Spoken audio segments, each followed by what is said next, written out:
Namaste everyone. I wanted to talk about the silent sentences that are going on in the back of your mind. You all know that communication is mostly nonverbal.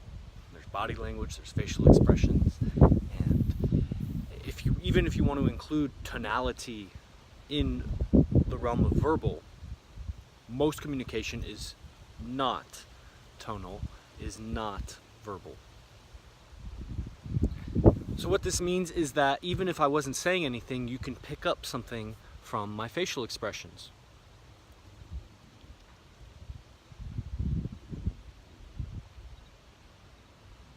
So that is a clue. A lot of times the facial expression is giving away the sentence that's going on in the mind that's not being spoken. Sentences don't need to be spoken. Words aren't just what's spoken. Words are being heard in the background of the mind.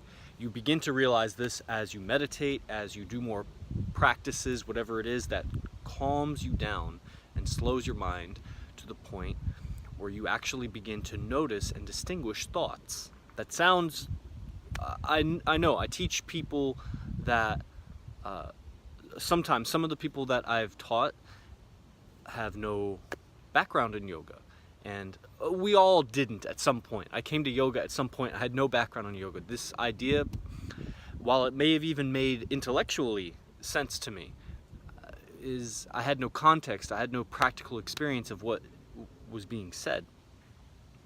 And only when I began to viscerally experience that, oh yeah, there's a thought. And how it happened to me was basically in the end of a hatha yoga practice. You lay down in a pose called shavasana. You're just resting, you're laying on your back, relaxing, integrating the experience of what you just did, which was a lot of intense stretching and breathing, and it does things to your nervous system. And so it's very calming to lay in shavasana. Now in shavasana, I began to see movie reels. And this wasn't a one-time experience. It was just over iterations of practicing day in and day out. I would come to a similar experience each day. And as it became more familiar to me, I could label it and name it and describe it. And so it was a movie reel of images and pictures that would just, my eyes are closed, I'm laying on my back, and I would see images of prior experiences or prior goals and dreams, or occasionally it would be my current goals and dreams. It was actually very rare for it to be something analytical, like, oh yeah, I have this or that or the other thing to do. Even though I was a PhD student, I had a lot of things to do. And so it was images. As I studied more and more, especially Arash was big on pushing this, who's my main teacher, was the distinction that a picture is described by words, that the picture is accompanied by words, that a picture by itself, as soon as you see it, it distinguishes itself from the amorphic background that is just emptiness. The form is in contrast to formless. And as soon as you begin to try to conceptualize or understand what the picture is, or label it or describe it to somebody, it takes words. Words accompany it. It's very, very easy to translate a picture into words.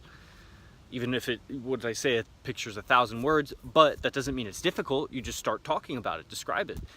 And so in the background of my mind were these pictures. Then the next experience came that were pictures that I had forgotten. That it wasn't so much that you can only hold so many thoughts in your mind at the same time. And so given that you all have immense life experience, at whatever age you're at, you have immense life experience. You're not going to recall everything that's happened to you in every moment of your day. That's different than it's forgotten. It's just not being recalled right now. It's not needed. It's not at the surface. There are, however, memories that, despite your most sincere efforts, you just won't remember. Those are forgotten. Now, I had the experience several times since, but especially that first one was the most profound and affected me the greatest. I actually cried a little bit. Was the recollection of memories that I had forgotten. And in particular, it was a memory that had happened 2 days earlier. It was insignificant. It was like I passed somebody in the street that I knew when I was living in Maryland, and so it wasn't really meaningful, but it dawned on me that this memory was only mine. That no one else, if I forget this memory, it doesn't exist. Like it's no one else's. How careless have I been with so many memories? If I forgot that insignificant thing, what have I forgotten that's even more significant? It began to move me. And so I'm digressing a little bit, because the point is the silent sentences, the silent pictures, what you're not yet realizing in the back of your mind is affecting your facial expression, and it is affecting your body position, your posture. The silence, the subconscious you might call it, just the silent sentences, the silent pictures, or the dim pictures, the things that you're not noticing that are in your mind.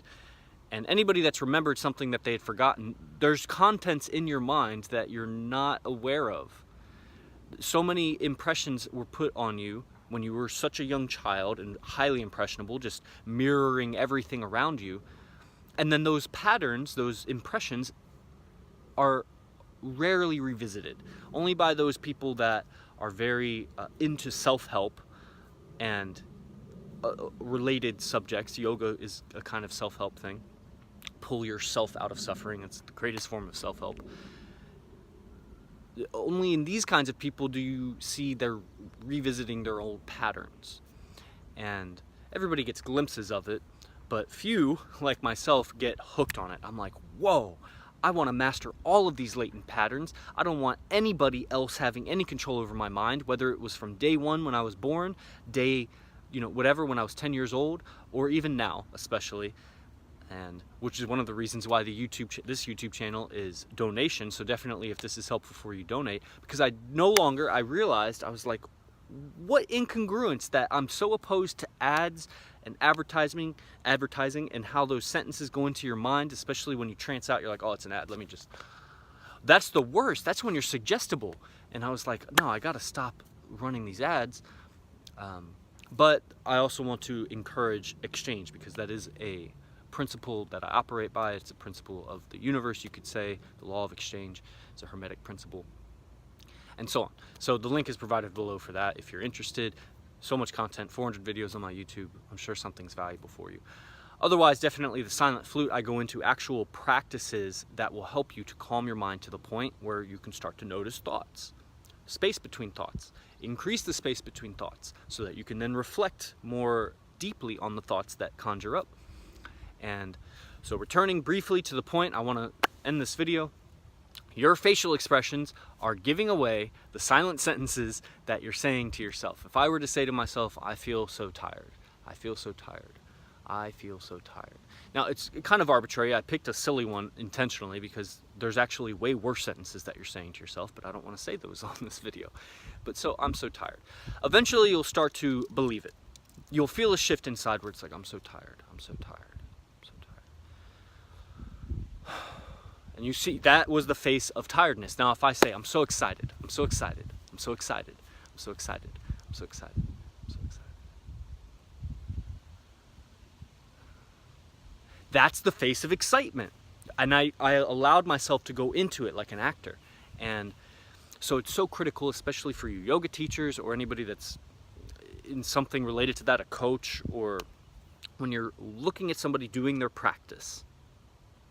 Their facial expression is giving away what they're saying to themselves. And part of being a coach or a teacher or a mentor, whatever you call it, is assisting people through those sentences. It's not just assisting people in the skills.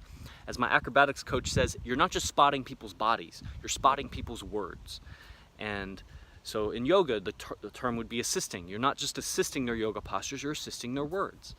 In coaching, you're not just coaching their skills, you're coaching their words. It's how they talk to themselves. It's how they talk to others, but those are the same thing. And their facial expression is giving it away. So especially for my brothers and sisters, if you're doing prospecting, cold calling, monitor your facial expression while you're calling. It's coming through in your communication, and it is effective to simply change your facial expression mechanically. Just like change it, make it happen.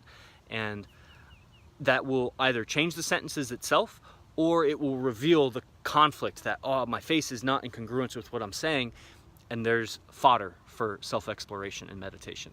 So I hope this was helpful. Obviously, I will go much deeper into it on Monday's lecture. So the Silent Flute is 5 short videos a week of very brief practices, 5 to 10 minutes of something breathing, something meditating, something moving. And then once a week is a 1-hour lecture that I go deeper into things like what I just talked about. So if you're interested in that, you go to ninthlimb.com, and so many other things coming out. You know, the Sacred Psoas is coming out, the most phenomenal lower body yoga therapeutics product available, physical exercises that will isolate very key muscles of the body. And there's a video on that I'll link. I don't need to tell you more about it. And I'll see you in the next one. Yeah? Namaste.